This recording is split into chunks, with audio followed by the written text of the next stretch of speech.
ಈಗ ರೀಲ್ಸ್ ಮಾಡಿದಾಗ ಸಾಕಷ್ಟು ಅಪ್ಲೋಡ್ ಮಾಡಿದಾಗ ಕೆಟ್ಟದಾಗಿ ಕಮೆಂಟ್ ಬರುತ್ತೆ, ಟ್ರೋಲ್ ಮಾಡ್ತಾರೆ.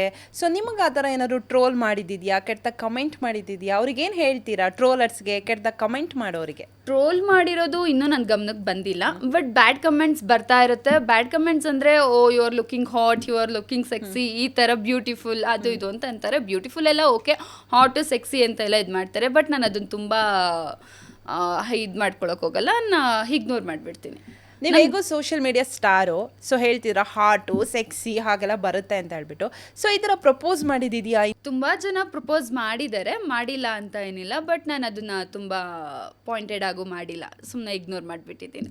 ನಿಮ್ಮ ಗಂಡ ನೋಡಿದಾರಾ ಪ್ರಪೋಸ್ ಮಾಡೋದು, ಆ ಥರ ಕಮೆಂಟ್ಸ್ಗಳು ಹಾಕೋದು? ಅದು ಗಂಡ ಏನು ಹೇಳ್ತಾರೆ? ಈ ಥರ ಟ್ರೋಲ್ ಮಾಡ್ತಾರೆ, ಬ್ಯಾಡ್ ಕಮೆಂಟ್ಸ್, ಈ ಹಾಟು ಸೆಕ್ಸಿ ಆ ಥರ ಎಲ್ಲ ಹಾಕಿದಾಗ ನಿಮ್ಮ ಗಂಡ ಏನು ಹೇಳ್ತಾರೆ ಅಂತ? ನನ್ನ ಗಂಡ ನೋಡ್ಲಿಕ್ಕಿಂತ ಮುಂಚೆ ನಾನು ಅದು ಕಮೆಂಟ್ಸ್ನ ಡಿಲೀಟ್ ಮಾಡಿಬಿಟ್ಟಿರ್ತೀನಿ. ಸಮ್ಟೈಮ್ಸ್ ಹೇಳ್ಬಿಡ್ತೀನಿ. ಏನಂತ ಹೇಳ್ತೀರಾ ನೀವು ನಿಮ್ಮ ಗಂಡನ ಹತ್ರ? ನೋಡಿ ಹಿಂಗೆಲ್ಲ ಹಾಕಿದ್ದಾರೆ, ನನಗಿನ್ನೂ ಫ್ಯಾನ್ಸ್ ಫಾಲೋವರ್ಸ್ ಜಾಸ್ತಿ, ನೀನೇನಾದರೂ ಗಾಂಚಲಿ ಮಾಡಿದ್ರೆ ನೀನು ರಿಜೆಕ್ಟ್ ಮಾಡ್ತೀನಿ, ರಿಜೆಕ್ಟ್ ಮಾಡಿಬಿಡ್ತೀನಿ, ನಾನು ಅಲ್ಲಿ ಹೋಗ್ಬಿಡ್ತೀನಿ ಅಂತ ಹೇಳ್ತೀನಿ. ಅವ್ರ ರಿಯಾಕ್ಷನ್ ಹೇಗಿರುತ್ತೆ ಅವಾಗ? ಅವ್ರು ಇನ್ನೇನು ಕಾಮಿಡಿಯಾಗಿ ತೊಗೊಳ್ತಾರೆ, ನಾನು ಲೈಕ್ ಬೇಬಿ ಥರ ಟ್ರೀಟ್ ಮಾಡ್ತಾರೆ. ಸೊ ನಾನು ಅದನ್ನು ಜಾಸ್ತಿ ಸೀರಿಯಸ್ ಆಗಿ ತೊಗೊಳ್ಳಲ್ಲ. ಈಗ ಮನೆಯವರೆಲ್ಲ ರೀಲ್ಸ್ ಮಾಡೋಕ್ಕೆ ಏನು ಹೇಳ್ತಾರೆ? ಸಾಕಷ್ಟು ಮನೇಲಿ ಬಿಡೋದೇ ಇಲ್ಲ, ಕದ್ದು ಮುಚ್ಚಿ ರೀಲ್ಸ್ ಮಾಡ್ತಾರೆ. ಈಗ ಗಂಡ ಒಂದು ಕಡೆ, ಇನ್ನೊಂದು ಕಡೆ ತಾಯಿ ಮನೆ. ಹೇಗೆ ನೀವು ಕದ್ದು ಮುಚ್ಚಿ ರೀಲ್ಸ್ ಮಾಡ್ತೀರಾ? ಕದ್ದು ಮುಚ್ಚಿ ಅಂತ ಯಾವತ್ತೂ ನಾನು ಮಾಡಿಲ್ಲ. ಬಿಫೋರ್ ಮ್ಯಾರೇಜ್ ನಂಗೆ ಮಮ್ಮಿನೇ ಸಪೋರ್ಟ್ ಮಾಡ್ತಾಯಿದ್ರು, ಮಮ್ಮಿನೇ ರೀಲ್ಸ್ ವೀಡಿಯೋಸ್ ಎಲ್ಲ ಮಾಡೋಕ್ಕೆ ಬರ್ತಾಯಿದ್ರು.